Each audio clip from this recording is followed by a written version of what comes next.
Clearly दिख रहा होगा, जिसे हम लोग कहते हैं Indian renewable energy development and agency. तो इरेटा की हम लोग चर्चा करेंगे इसके अंदर।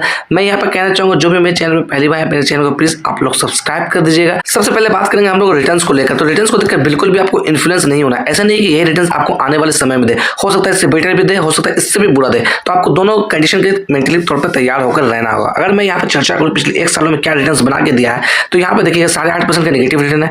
पिछले 6 महीने से चर्चा करें लगभग 39% का नेगेटिव रिटर्न है। पिछले 1 महीने की हम लोग बात करें 21% की नेगेटिव रिटर्न देखने को मिली। अगर हम लोग आज के दिन बात करें तकरीबन 5.5% की गिरावट स्टॉक्स के अंदर हमें आज के दिन देखने को मिली। तकरीबन 8.5 रुपए की गिरावट हमें देखने को मिली है। अगर बात करें इसके अंदर डिविडेंड को लेकर, किसी भी तरह का डिविडेंड आपको नजर आता हुआ नहीं दिखेगा। अगर हम लोग बात करें आज के दिन जब मार्केट के अंदर गिरावट हमें देखने को मिली, वहां इस स्टॉक्स के अंदर भी गिरावट हमें देखने को मिली। फर्दर ये कितना गिरेगा कहना मुश्किल है, कब तक उठेगा ये भी कहना मुश्किल है। बट हम लोग लेवल्स को कहने की एनालाइज करने की कोशिश करेंगे, क्योंकि जब बाजार में गिरावट हमें देखने को मिलती है तो सारे हमारे लेवल्स जो भी होते हैं, जो भी टेक्निकल्स होते हैं, सारे फेल हो जाते हैं। वो 100% यहाँ पर कभी भी सक्सेस नहीं हो पाते। तो फिर भी हम लोग कहीं ना कहीं से लेवल्स को आइडेंटिफाई करने की कोशिश करेंगे, क्या सपोर्ट यहाँ पर आता हुआ दिख रहा है। जो भी डाटा मैं आपके साथ शेयर कर रहा हूँ सारा डाटा पब्लिकली अवेलेबल है, आपको से जाकर चेकआउट कर सकते हैं। मैं किसी भी तरह का बाय और सेल का रिकमेंडेशन आपको बिल्कुल भी नहीं यहाँ पर नहीं दे रहा हूँ। सबसे पहले अगर हम लोग बात करें स्कोर कार्ड की, तो यहाँ पर देखिए अकॉर्डिंग टू टिकट या परफॉर्मेंस यहाँ पर लो नजर आता हुआ दिख रहा है। वैल्यूएशन की बात करें तो वैल्यूएशन भी यहाँ पर हाई नजर आता हुआ दिख रहा है। ग्रोथ की बात करें ग्रोथ भी यहाँ लो नजर आता हुआ दिख रहा है। एंट्री पॉइंट की बात करें तो यहाँ पर एंट्री पॉइंट गुड नजर आता हुआ दिख रहा है। अगर मैं बात करूँ फोरकास्ट के लिए, तो यहाँ पर देखिएगा 2 एक्सपर्ट्स ने इसे कवर किया, यानी कि 2 एनालिस्ट इसे कवर किया। 50% यहाँ पर बाय की रिकमेंडेशन आती हुई दिख रही है। सिंपल सी बात है, 2 एनालिस्ट में से 1 एनालिस्ट ने इसे कहीं ना कहीं बाय की रिकमेंडेशन दी है। तो आपको अवेयरनेस के साथ काम करना, किसी भी तरह का आपको जल्दबाजी इसके अंदर नहीं करना। अगर मैं आपको शेयर होल्डिंग पैटर्न्स दिखाने की कोशिश करूं, आप थोड़ा उसे कंपेयर करने की भी कोशिश करूंगा आपके सामने। तो यहाँ पे देखिए प्रमोटर्स के पास तकरीबन 75% की हिस्सेदारी है, जो कि अच्छी हिस्सेदारी मानी जाती है। अगर म्यूचुअल फंड की बात करें 0.28% की हिस्सेदारी है। एफआईएस की बात करें 1.85% की हिस्सेदारी। रिटेलर्स की बात करें देखिएगा तकरीबन 22.5% की हिस्सेदारी।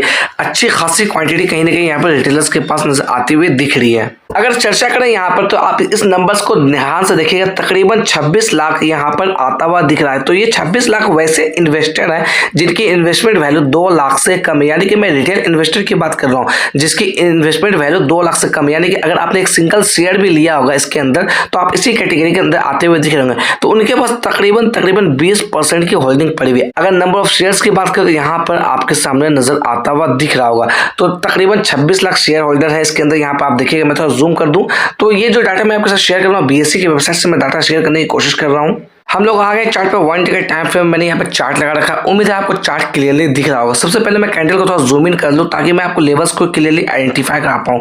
यहाँ पे आप देखिएगा, ये जो आप पहली कैंडल देख रहे हैं ये कैंडल है नवंबर 2023 की, यानी कि आज से 2 साल पहले की, यानी कि इसकी फर्स्ट कैंडल है जब यहाँ पे ये इसकी लिस्टिंग हमें देखने को मिली। तो उसके बाद देखा जाए तो अच्छी खासी हमें तेजी देखने को मिली। यहाँ पर देखा जाए तो इस लेवल के आसपास इस पर गिरावट हमें देखने को मिली। ये जो लेवल्स की वैल्यू आती हुई दिख रही है फरवरी 2024 की मैं बात कर रहा हूँ, इसने यहाँ पर तकरीबन ऑल टाइम हाई बनाया 214 का। उसके बाद गिरावट हमें देखने को मिली। यहाँ पे इसने बॉटम बनाया तकरीबन 120 के आसपास। उसके बाद वापस से देखा जाए तो तेजी हमें देखने को मिली। यहाँ पर देखा जाए तो यहाँ पर मैं थोड़ा आपको जूम इन करके दिखाने की कोशिश करूंगा। ये जो आप लेवल्स देख रहे हैं इसने अपना ऑल टाइम हाई बनाया तकरीबन 309 के लेवल्स को जुलाई 2024 के अंदर।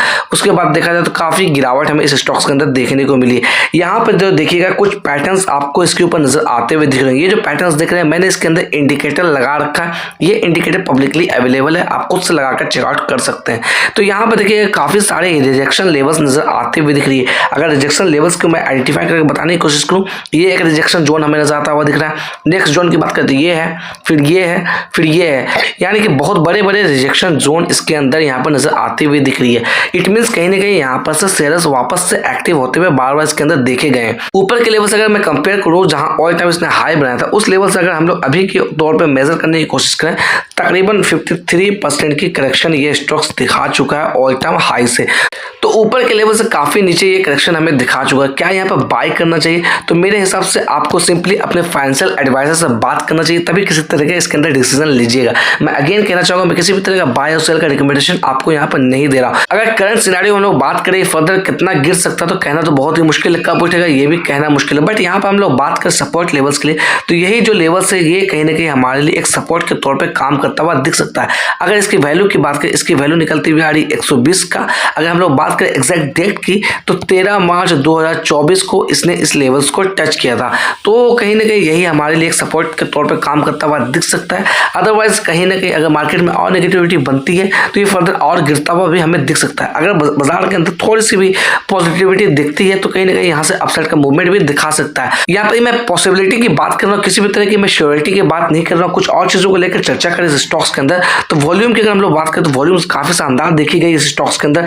तकरीबन 2.5 करोड़ की वॉल्यूम इसके अंदर जनरेट की गई है। अगर मैं बात करूँ आज के दिन डिलीवरी ऑफ परसेंटेज की तकरीबन 20% की डिलीवरी उठाई गई है। साथ ही साथ बात करें कुछ और चीजों को लेकर तो ये स्टॉक्स अपने 50 डीएमए के काफी नीचे ट्रेड करता हुआ दिख रहा है। अगर 50 डीएमए की वैल्यू की बात करें, इसकी वैल्यू 187 आती हुई दिख रही है। साथ ही साथ चर्चा कर रहे हैं हम लोग 200 डीएमए वैल्यू की, इसकी वैल्यू 194 आती हुई दिख रही है। तो आपको अवेयरनेस के साथ काम करना, किसी भी तरह की जल्दबाजी में आपको काम यहाँ पर नहीं करना है, क्योंकि देखा जाए ऊपर के लेवल पर काफी यहाँ पर रिजेक्शन जोन नजर आती हुई दिख रही है। पहला जो रिजेक्शन जोन है ये आपका 180 के आसपास है। नेक्स्ट हम लोग बात करें इसके लेवल्स की तो ये तकरीबन 234 के आसपास है। अगर हम लोग इसकी बात करें तो ये तकरीबन आपका 190 198 के आसपास का लेवल्स है।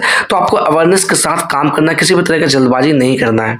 अगर यहाँ पे मैं आपको प्राइस फोरकास्ट दिखाने की कोशिश करूँ, ये जो फोरकास्टिंग आप देख रहे हैं ट्रेडिंग व्यू के प्लेटफॉर्म पे पब्लिकली अवेलेबल है। तो यहाँ पे देखिएगा एक एनालिस्ट इसे कवर किया over the 1 year of time period. Maximum estimate की बात करें तो 150 दिया है, मिनिमम एस्टिमेट की बात करें तो 150 है। तो कहीं ना कहीं ठीक इसी लेवल्स के आसपास ये अभी ट्रेड करता हुआ दिख रहा है। चलते चलते बस मैं इतना कहना चाहूंगा, जो भी मेरे चैनल पर पहली बार है मेरे चैनल को प्लीज आप लोग सब्सक्राइब कर दीजिएगा, जिससे मुझे भी मोटिवेशन मिलती रहेगी।